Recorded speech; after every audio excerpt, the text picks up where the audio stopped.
Sometimes people ask, should I have multiple people as, say, my executor, my agent under a power of attorney, or the trustee of my trust? Should I have multiple people serving in that role? And to be clear, I want to make the distinction between, we often will name one person and then we'll name some successors. If this person can't do it, then we'll go to this person next.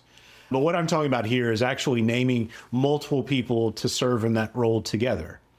So sometimes people, they ask maybe for different reasons that they want to do that. And that is something that we can do.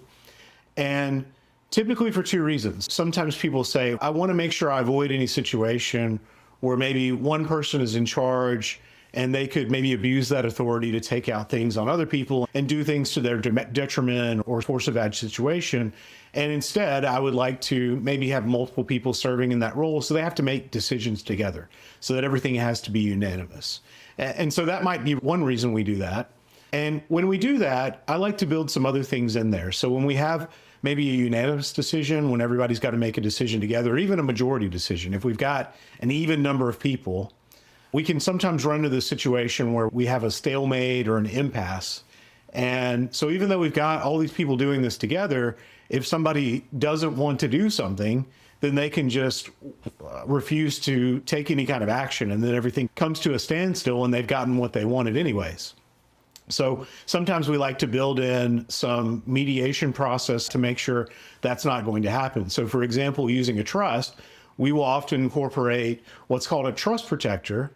You can give them a lot of different abilities, but one thing that you can give them the ability to do is that if you have multiple trustees, they're not getting along, they're not able to make decisions together, then that trust protector can remove those trustees and replace them with another trustee, which would probably be a corporate fiduciary, a bank, or something like that. And the idea being that hopefully the trust protector doesn't actually have to do that, but it gives them some way to resolve issues. So ideally, the trust protector, when this issue is happening, they approach all these people working together as trustees and they sit them down and try to mediate the situation, see if they can work them through that. But if they can't, then they have the ability to remove them and put somebody else in there. And so it's a carrot and the stick type of thing. So the stick being, look, if you guys can't get along, then we're going to move all of you out of here, and then we're going to put a bank or somebody that may charge some money to be able to do this and probably won't do all the different things that you want to be done. So that's one direction people go when it comes to having multiple people serving in that roles.